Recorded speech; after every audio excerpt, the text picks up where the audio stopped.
Olá a todos, Olá! eu sou Nadine e minha colega de trabalho é a Pamela. Nós somos alunos do curso de farmácia de graduação da FCE e na disciplina de tecnologia aplicada à farmácia, ministrada pela professora Lívia, fomos incentivadas a produzir mapas mentais sobre determinados assuntos. É, e hoje a gente foi convidada para apresentar os principais conceitos sobre o uso de repelentes, os aspectos principais e algumas informações adicionais. Eu vou começar falando um pouco sobre o porquê usar os repelentes, né?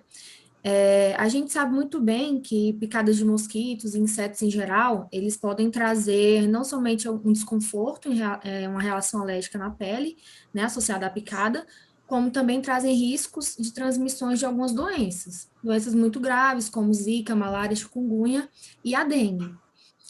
As doenças causadas pela picada de mosquito, elas têm aumentado muito nos últimos tempos, né, no mundo, devido à adaptação dos mosquitos Aedes aegypti e Culex sp a ambientes urbanos. Alguns dados da Sinan de 2021 indicam que o Centro-Oeste é a região brasileira mais afetada por esses casos, da dengue, no caso aqui do Centro-Oeste, e além disso, alterações climáticas causadas pelo aquecimento global também favorecem um ambiente para a replicação dos mosquitos. A eliminação de criadouros é ainda, né, a forma mais eficiente de diminuir a disseminação dos arbovírus. Porém, como não é possível eliminar todos, é importante a adoção de algumas outras medidas básicas, né, de combate ao mosquito, como a forma ambiental, que são pelo uso de tela nas janelas, alguns mosquiteiros, inseticidas, repelentes de tomada, e também a forma individual, que é usando roupas longas ou repelentes individuais, né, que são tópicos, entre outras condições. Mas o que são os repelentes? Bom, eles são substâncias oleosas, voláteis, que formam uma camada de vapor na pele, e assim ele protege a nossa pele contra a picada dos insetos, né, o contato dos insetos.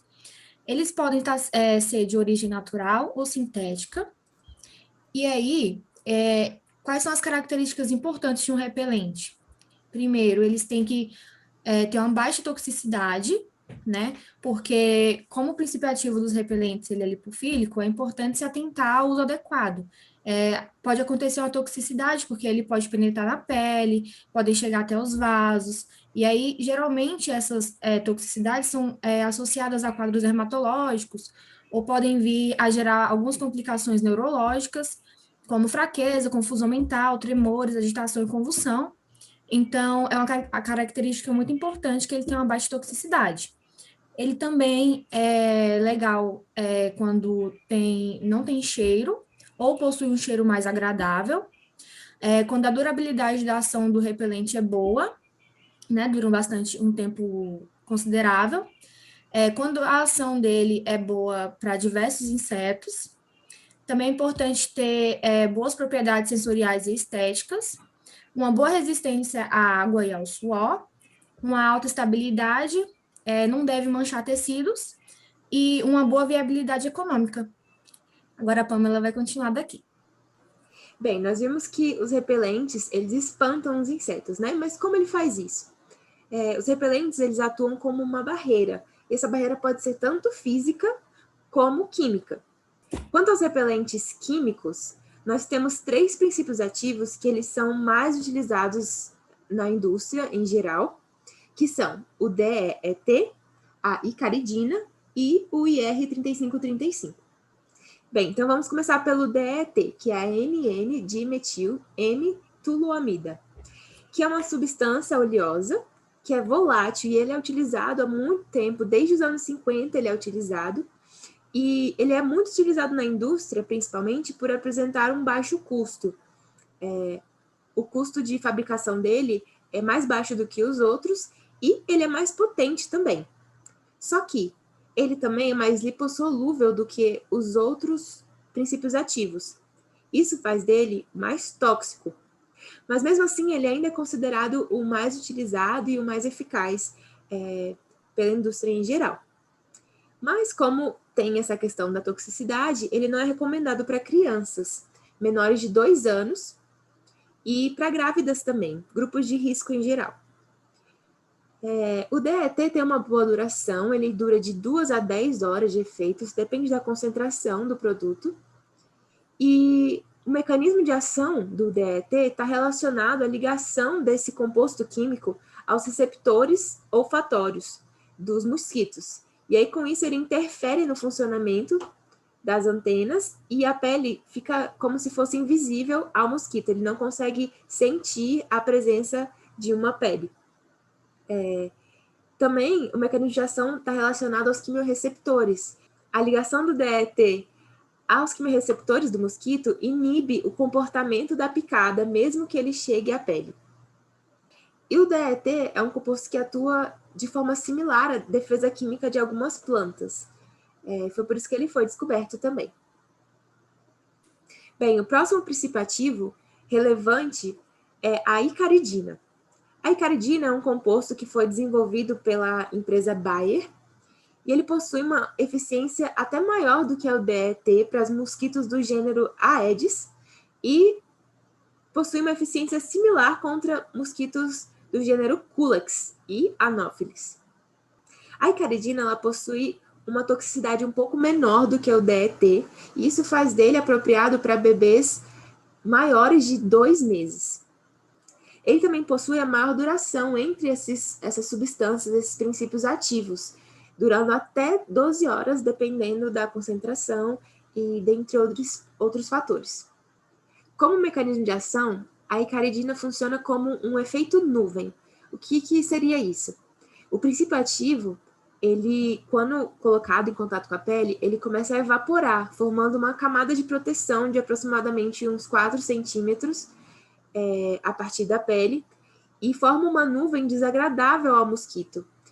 Portanto, ele não consegue acessar a pele. O lado bom é que ele é desagradável ao mosquito, mas ele é inodoro para o usuário.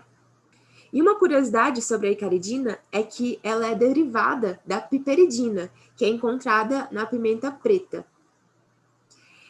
Bem, o próximo princípio ativo muito relevante e muito encontrado é o IR3535, que é um componente químico que foi desenvolvido pela empresa Merck. E o IR3535, ele tem uma característica interessante de ser menos tóxico que os outros princípios ativos, então ele pode ser recomendado para crianças maiores de 6 meses e grávidas também. Ele possui uma duração de 4 a 7 horas de efeito, portanto, tem uma duração um pouco menor por ser menos lipossolúvel, e ele funciona de maneira análoga à icaridina. Por quê? Porque ele também é volátil e forma aquela barreira de vapor que é desagradável aos mosquitos e inodoro para quem utiliza esse repelente. Então, como foi dito, o princípio ativo dos repelentes geralmente é um composto muito lipofílico, então ele é muito capaz de permear a pele e talvez causar alguns efeitos adversos. Então, as formulações industriais tópicas são desenvolvidas de forma a diminuir essa toxicidade, mas manter o princípio ativo nas camadas mais externas da pele, porque se ele penetrar, é bem provável que ele cause algum efeito adverso. E essa formulação ela pode ser adequada para promover uma melhor sensação estética na pele pelo usuário. Então, na formulação, nós teremos o princípio ativo, podemos ter propelentes também, que é um gás líquido que impulsiona a substância para fora quando a fórmula farmacêutica é um spray, por exemplo. A fórmula pode ter fragrâncias e emolientes, que conferem uma melhor aceitabilidade cosmética para o usuário, ou seja, alteração no cheiro, na textura, para ficar bem agradável. E o princípio ativo é solubilizado em um solvente, que é geralmente um álcool orgânico, porque, como o princípio ativo é lipofílico, ele não se mistura em água, certo? Então, geralmente, um álcool orgânico faz o papel de solvente nas formulações de repelentes. Então, a escolha da formulação depende de vários fatores, como o tipo do ativo, então qual vai ser o princípio ativo utilizado nesse repelente, a forma farmacêutica, se vai ser uma loção, ou um spray, ou um gel, o tempo de duração desejado, como a gente viu, cada um dos princípios ativos ela tem uma duração um pouco diferente, e também qual vai ser o usuário que vai utilizar esse produto. Se são grávidas, se são crianças, se são adultos, idosos. Então, pode variar, isso tudo varia de empresa para empresa. E nós trouxemos também algumas curiosidades quanto à pesquisa sobre novas formulações de repelentes.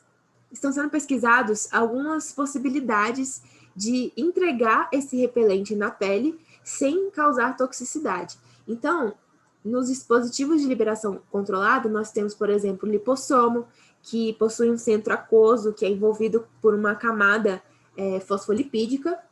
Temos também a micro e a nanoemulsão, que um líquido lipídico encapsulado por uma camada de surfactante, então liberando esse conteúdo dentro dele de forma mais lenta. Temos também a nano ou micropartícula lipídica, que um lipídio sólido é encapsulado por uma camada surfactante. Também temos o gel micelar, que é formado por um polímero surfactante também, que é capaz de incorporar alguns ativos que são lipídicos, como o repelente. Então, ele forma uma fina camada na pele que vai retardando essa evaporação do princípio. E temos também as microcápsulas poliméricas, em que polímeros naturais e sintéticos também, eles apresentam uma cavidade interna capaz de armazenar substâncias voláteis. Então, todos esses sistemas de liberação controlada, elas possuem algumas vantagens para as novas formulações de repelentes. Então, eles armazenam essa substância, o repelente, promovendo uma liberação mais demorada desse ativo e, consequentemente, aumentam a duração do ativo, o que é muito bom para diminuir as reaplicações na pele. Esses sistemas de liberação controlada também diminuem a permeabilidade desse princípio ativo lipofílico e, consequentemente, acabam diminuindo a toxicidade associada a eles. Então é isso, pessoal. Aqui nós trouxemos alguns dos principais conceitos da composição, do uso do repelente, da importância deles, e tudo isso foi baseado em um evento promovido pela UFG, que foi orientação sobre o uso de repelentes de insetos. Foi bem interessante, bem enriquecedor, e adicionamos também algumas outras informações sobre o futuro e perspectivas quanto às formulações de repelentes. Nós esperamos que vocês tenham gostado, que tenham aprendido, como nós aprendemos também. Então é isso, pessoal. Muito obrigada por assistirem. Nós achamos muito legal participar. Espero que vocês tenham gostado e até a próxima. Tchau, tchau. Tchau!